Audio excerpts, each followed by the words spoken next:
pero esa comisión es una comisión preestablecida y baja. Ese es un punto importante. Nosotros hemos tenido ahora la experiencia justamente en la Argentina con el tema de los seguros de riesgo del trabajo, que es un seguro de ley que manejan las compañías de seguros, pero que en el mercado se establecía una comisión pactada por cada compañía y que esta comisión estaba de orden del 10, 12, 15%, dependiendo de la calidad del negocio y del interés que la aseguradora podía tener sobre ese negocio. Hoy, en la modificación de la ley de trabajo, se estableció que la comisión no puede superar el 5%. O sea que por un seguro obligatorio de cobranza garantizada, se cobra como una carga social. Es decir, la tarea del productor es muy inferior a la que tiene que un seguro que tiene que vender, ¿no? Lo que quería comentar, es una acotación al punto, pero yo tenía otro pensamiento. Vinculado con Covaproce, porque yo conozco la trayectoria de Covaproce, estuve muy vinculado con los productores de Argentina, de APA, que también fueron presidentes de Covaproce en los últimos años. Evidentemente el avance ha sido extraordinario en materia de productores de seguros, desde el punto de vista de la profesionalización, se ha hecho mucho en la capacitación, en el fortalecimiento de venta, y recién mencionabas un poco los desafíos que tiene el productor de seguros, como todos tenemos desafíos porque el futuro es muy cambiante y plantea desafíos permanentemente, y hay un punto que yo pienso que el futuro de la venta de los seguros va a tener un cambio fundamental. ¿Por qué? Porque cambia la mentalidad del consumidor. La tecnología está modificando todos los procedimientos de venta. Internet, el avance tecnológico. El joven de hoy tiene una dinámica en la aceptación de un riesgo, o de un seguro, de comprar un producto, por ejemplo, la compra por internet, de una velocidad que antes no existía. O sea que la decisión de compra cambia. Pienso que en ese sentido el productor de seguro tiene que trabajar mucho pensando en cómo va a ser la venta del futuro. En la venta del futuro pienso que va a ser distinta, va a cambiar y hay que prepararse para eso. Ese es el punto nuevo. Hacíamos incidencia primero en los desafíos con la modernidad y la tecnología, pero también hacíamos incidencia en que estos seguros va a seguir siendo un negocio de personas. Hablemos y aclaremos, se puede trabajar a través de las redes tecnológicas, con el adelanto de hoy, seguros masivos, seguros sencillos, pero los seguros complejos no podrán omitir la necesidad de un corredor, eso se lo aseguro.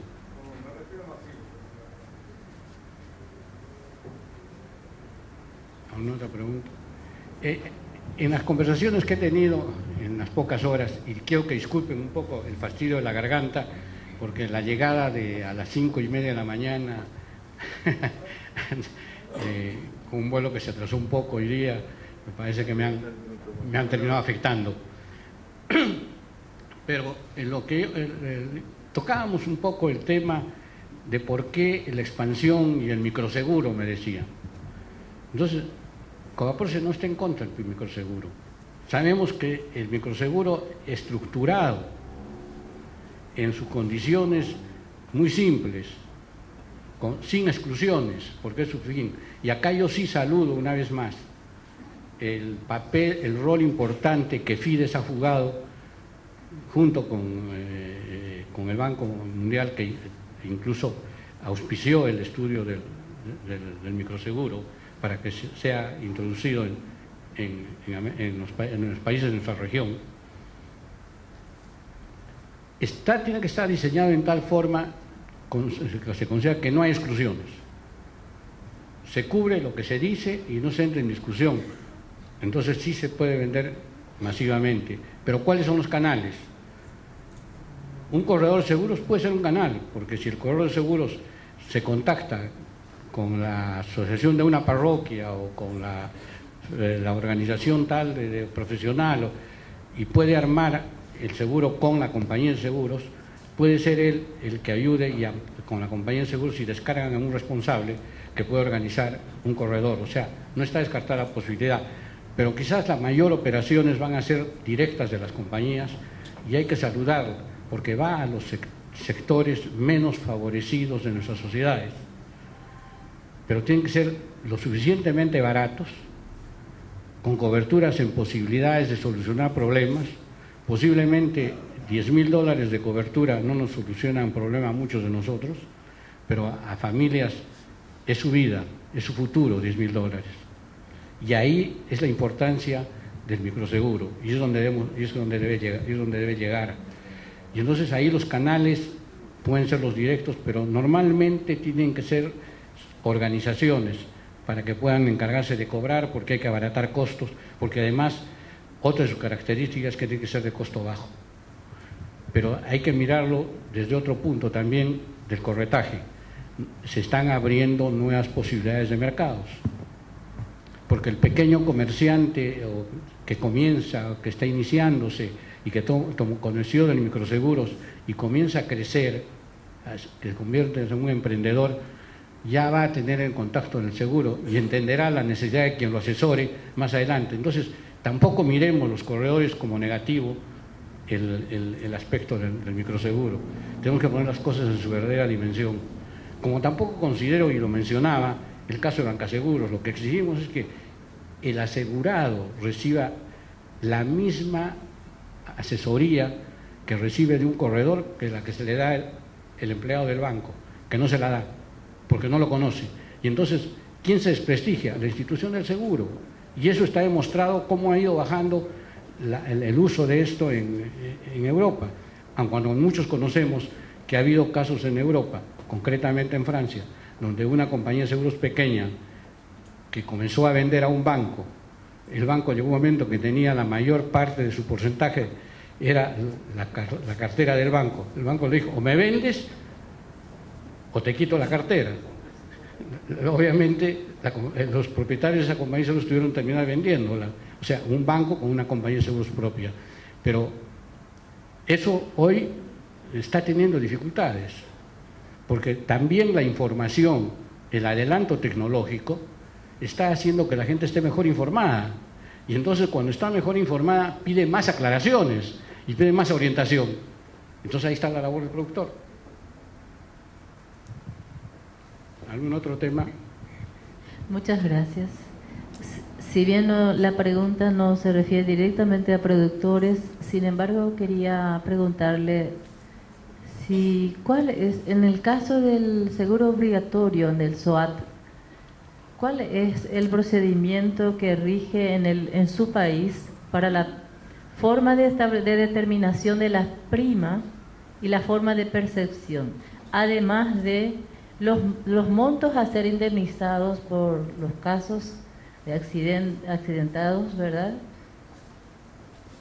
¿Cómo también están establecidos si es en base a salarios mínimos? ¿Qué cantidad de salarios mínimos y cuál es el salario mínimo si es ese el procedimiento en su país? Gracias. Gracias. Primero, en cuanto a se estableció las primas referentes en base a estudios de actuarios. Se hizo un estudio de actuarios y se determinó que las primas deberían ser del orden de tanto, entre tanto y tanto, según. Las coberturas están dadas en relación a la unidad impositiva tributaria, que es movible año a año, reajustable. En el Perú, con una inflación que no llega al 3%, obviamente cambia muy poco. Y referido directamente en soles, tenemos una cobertura para gastos médicos, invalidez y muerte, porque los gastos médicos tienen una cobertura igual al de muerte o invalidez, por razones obvias, por los costos médicos que puede significar un accidente, y hay indemnización diaria también en función a la unidad impositiva tributaria, pero con un porcentaje muy chico que en el en la concepción o en el cálculo está casi lindando con el sueldo mínimo en porcentaje. Entonces, claro, cada mercado tiene sus costos y sus características, pero fundamentalmente es eso. Y el sistema de comercialización, la otra parte que interrogaba es, hay convenios entre las compañías de seguros y los corredores. Entonces, se firma un convenio legalizado y obviamente el corredor está recibiendo un valor, es un título valor. Ese título valor obviamente firma un pagaré en blanco, normalmente sin cantidad, porque es para, de acuerdo a la condición del contrato, a llenarse en cualquier acto de irregularidad o que pueda tener el corredor. Obviamente las compañías de seguros funcionan en base a la confianza que tienen con cada empresa de corretaje y con cada corredor, ¿no? Hay corredores que no se lo van a dar, es obvio, pero sí hay corredores que manejan cantidades importantes de certificados seguros, y es que tiene sentido lógico. Si yo tengo yo tengo una cartera de asegurados de automóviles, tengo 1.500 o 2.000 asegurados en automóviles en mi cartera, ¿por qué no puede recibir de mí el servicio de entregarle su SOAT, que es obligatorio? ¿Por qué privo al asegurado de ese derecho a quien me da el servicio y me coloca la póliza de seguros, no me coloca el SOAT? ¿No es distorsionar la situación? Es mi impresión, puede que esté equivocado, pero creo que es distorsionar la realidad de un mercado que requiere mayor difusión y mayor penetración del seguro. El micrófono sigue abierto. Para el cumplimiento de nuestro horario, vamos a tener esta última intervención, con las disculpas del caso por ahí si alguien tenía otra idea que compartir. Qué suerte que fue el último. ¿Qué tal, señor Andrés? Muy atinadamente nos ha mencionado la importancia de la formación del agente, ¿no? Un corredor de seguros, ¿no? Para el rol que presenta dentro de esta actividad. Dentro de esta formación es importante conocer los deberes y derechos del asegurado plasmados en los contratos de seguro. Es importante también que, aparte de los deberes y derechos, conozca las alternativas que ofrece el mercado en cuanto a productos que las compañías desarrollan. Para poder cumplir con esta asesoría, poder cumplir en una forma integral, es importante que el profesional tenga esa libertad de acceder a todos sus productos, ¿no? Y servicios que ofrece el mercado asegurador. De ahí la importancia de su independencia, que está regulada, ¿no? En Perú, la legislación permite, de alguna manera, de que los agentes o productores trabajen en forma exclusiva para una compañía y no se les permita trabajar con otras compañías que en cierta manera restringen este papel que dentro de la actividad como rol y asesor en la materia. Yo tendría que hacer mención a la evolución del mercado peruano. Cuando yo era gerente de compañía de seguros, primero gerente de producción, lo había hecho en otra compañía, concretamente en Sudamérica, tratar de eliminar los corredores exclusivos, que incluso en muchos casos tenían condiciones de empleados, estaban sujetos a los beneficios sociales. Esa misión la tuvimos que reducir y cambiar a que todos fueran independientes, o sea, una tendencia totalmente distinta que vuelve. Las curvas tienen sus subidas y bajadas. Hoy hay fuerzas de venta propias, con suerte. En esa época todo apuntaba a que todo fuera corretaje. Entonces había que incluso invertir para que el corredor exclusivo se convirtiera en corredor independiente. Entonces esa figura hoy no se da. Lo que pasa es que cada corredor y cada compañía son confianzas de ida y vuelta. Yo, corredor, tengo más confianza porque mi política coincide más con la política de la compañía y encuentro los interlocutores suficientes que me satisfacen a mí como corredor en una compañía y yo trabajo más con esa compañía. pero en el Perú corredores exclusivos no existen. Lo que existen son fuerzas de venta propias del mercado que fundamentalmente venden vida, pero bajo la autorización de la superintendencia de venden vida, venden otras cosas. Eso no lo quitan.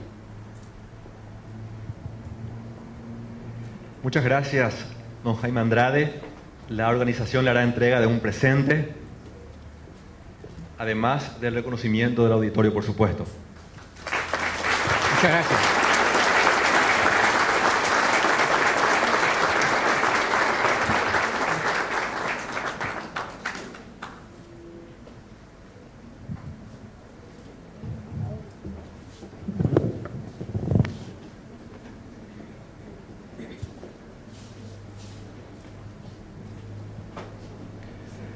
¿Cómo está el ánimo? ¿Hay resto para el tema que aún nos queda, para el broche de oro? Calificación de riesgos en la industria aseguradora paraguaya. ¿Le suena? Precisamente de eso nos van a hablar los señores Gustavo Bruno Cáceres Cardoso y Eduardo Ferretti. Primeramente invitamos a Gustavo Cáceres, quien es licenciado en contabilidad, es economista y licenciado en administración de empresas por la Facultad de Ciencias Económicas, Administrativas y Contables de la Universidad Nacional de Asunción. Actualmente ejerce tareas de consultoría en forma independiente y es miembro titular del Comité de Calificaciones de Solventa, Sociedad Anónima Calificadora de Riesgos. Por favor, Gustavo.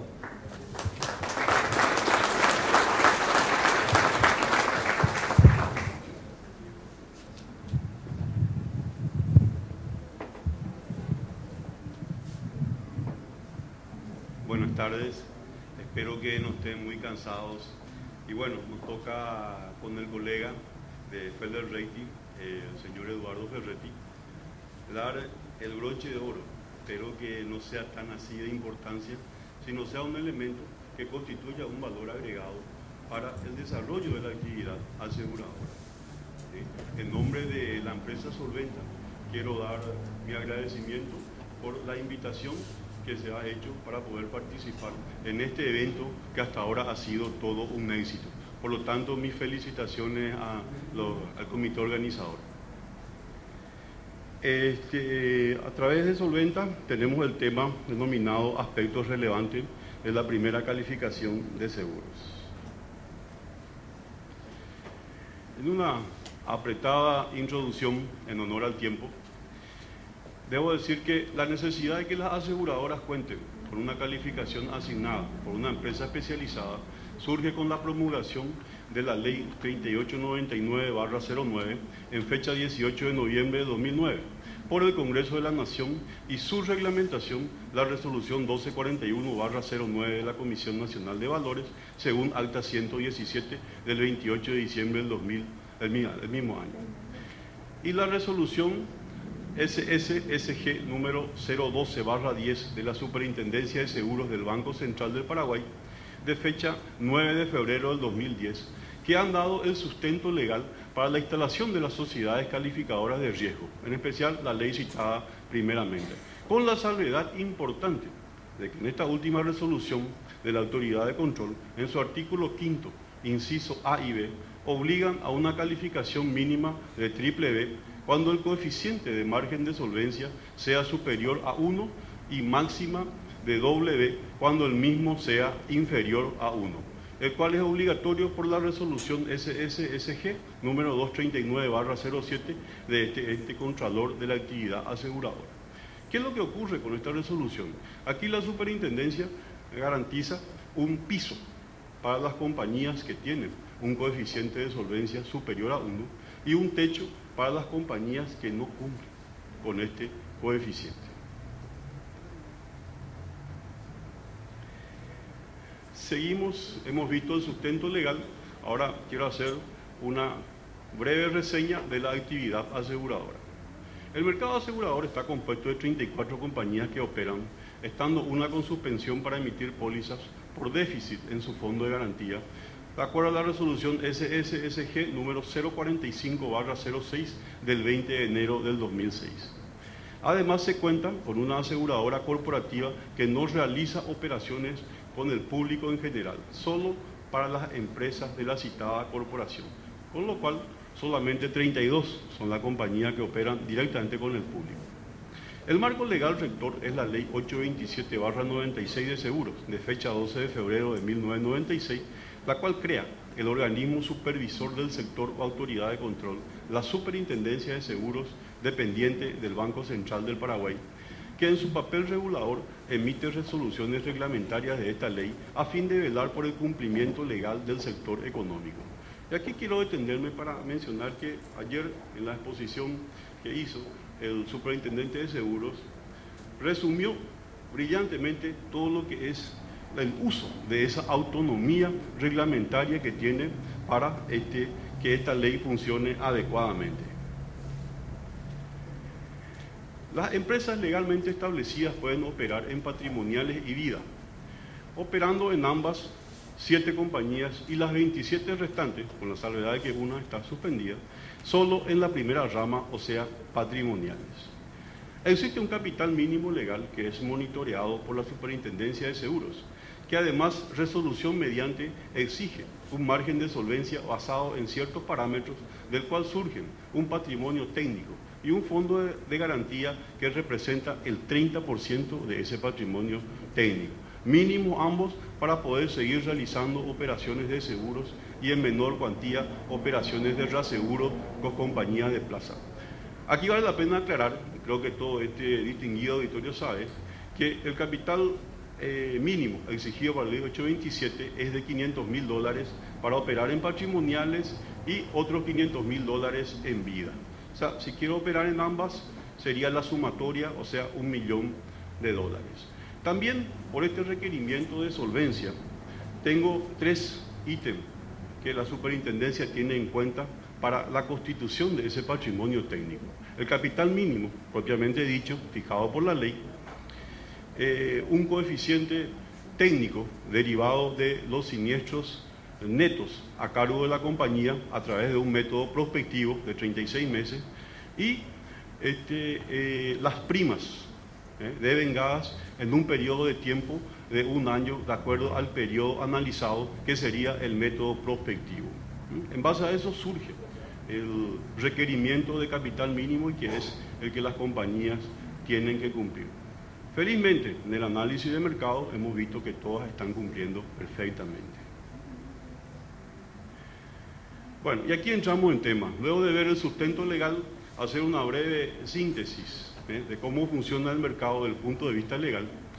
Vemos que el mercado no está al centro del problema para su desarrollo. Como ya bien mencionaba en su charla el presidente de la Asociación de Compañías de Seguros, que quiere tratar de no aburrirle tanto con estos temas.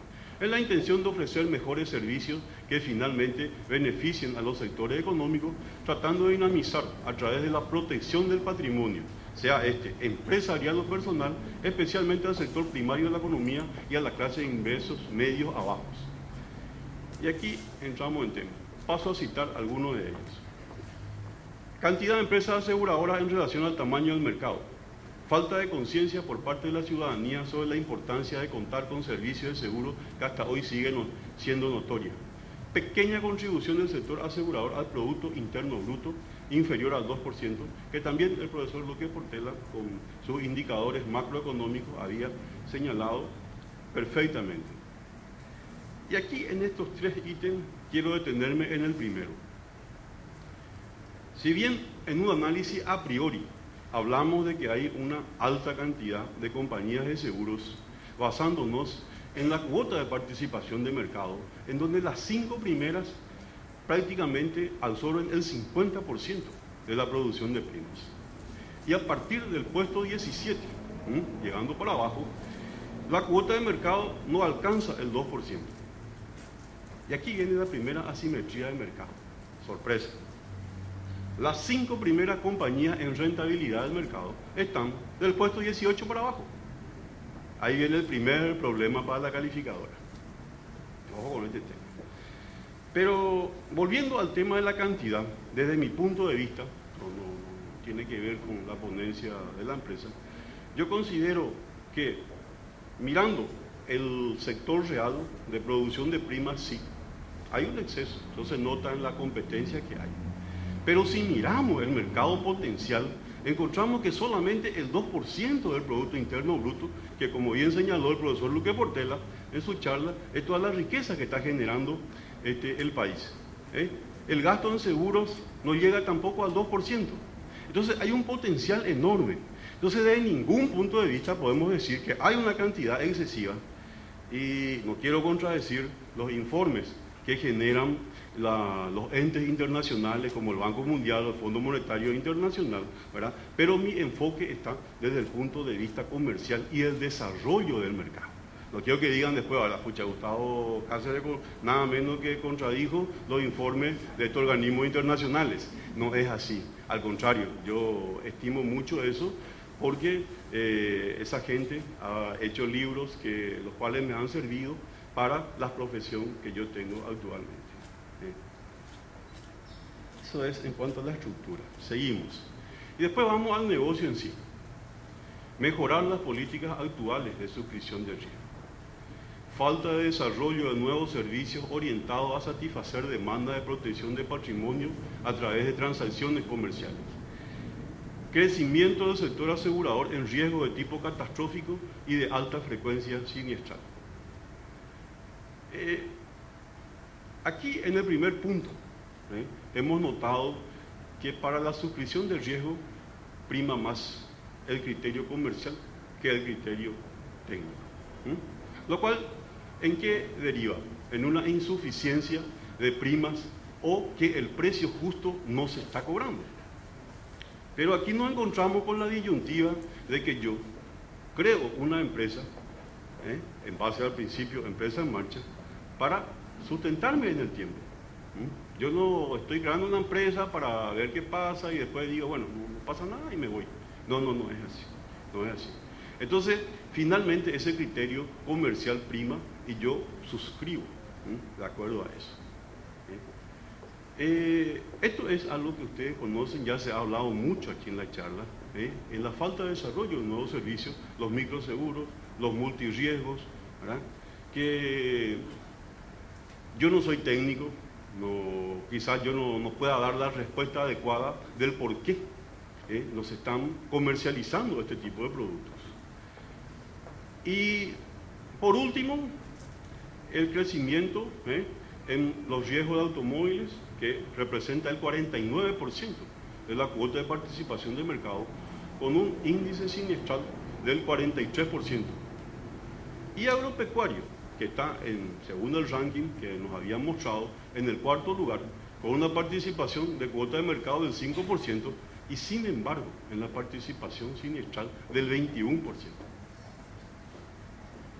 Bueno, ante todo este panorama, ¿verdad?, empieza el trabajo del calificador. Y aquí voy a referirme en una breve síntesis a la metodología empleada. Como parte de los procedimientos normales de calificación, se revisan y analizan los principales aspectos cualitativos y cuantitativos de la compañía. Todos los aspectos cualitativos relevantes para la calificación son agrupados bajo los siguientes apartados. Pongo mi anteojo para que empiece mi trabajo. Cada apartado contiene subítems que son calificados en niveles de riesgo, lo que dará una puntuación final para la compañía. Y aquí entramos a ver composición accionaria y características de la propiedad. Aquí analizamos la solvencia de los accionistas, la dispersión de la masa accionaria y las políticas de capitalización y dividendos a fin de fortalecer la compañía. Características de la administración y capacidad de la gerencia. ¿Qué revisamos acá? Capacidad profesional de la plana ejecutiva y su estabilidad. Que esta gente pueda seguir a fin de que la compañía tenga la estabilidad necesaria. Segundo ítem, estructura organizacional adecuada y buena política salarial. Cuando hablamos de política salarial nos referimos a los sueldos de acuerdo al tamaño de la empresa y en coherencia con los pares que tienen el mismo tamaño. Yo creo que esto debe ser fijado en base a la estructura, a la responsabilidad en el cargo que tiene esa persona, la función que cumple, pero sobre todo, voy a hacer énfasis en esto, en el valor agregado que le puede dar a la compañía. El valor agregado. Porque, como bien sabemos, creo que este auditorio es consciente de esto, yo voy a enseñarles mucho sobre este tema, el único recurso que puede crecer ilimitadamente es el recurso humano. Por eso que grandes pensadores sobre este tema hablan hoy y lo llaman el talento humano. No quiero hablar mucho de esto, porque han sido, bueno, Gustavo quiere que se le aumente el salario a todos los empleados. Tampoco es esa mi intención. Posición competitiva en la industria. Aquí vemos la participación de mercado de la compañía, la cuota que tiene. La presencia que tiene en ciudades importantes del país. ¿Cómo está posicionado? ¿Qué tipo de producción tiene? Después, la capacidad de desarrollo de nuevos productos y diversificación del riesgo, tratando de minimizar las pérdidas máximas probables. La existencia de mercados cautivos y su dependencia de ellos. Pasamos al siguiente punto, política de inversiones, calidad de activos. La existencia de política de inversión en relación al tamaño de la compañía. Esto es muy importante porque una mala política puede hacer que la compañía entre en problemas de liquidez. Los adecuados índices de rentabilidad, liquidez y evaluación del riesgo de las inversiones y su diversificación. Quiero mencionar que la resolución 121 de la Superintendencia de Seguros habla perfectamente de lo que son las políticas de inversión.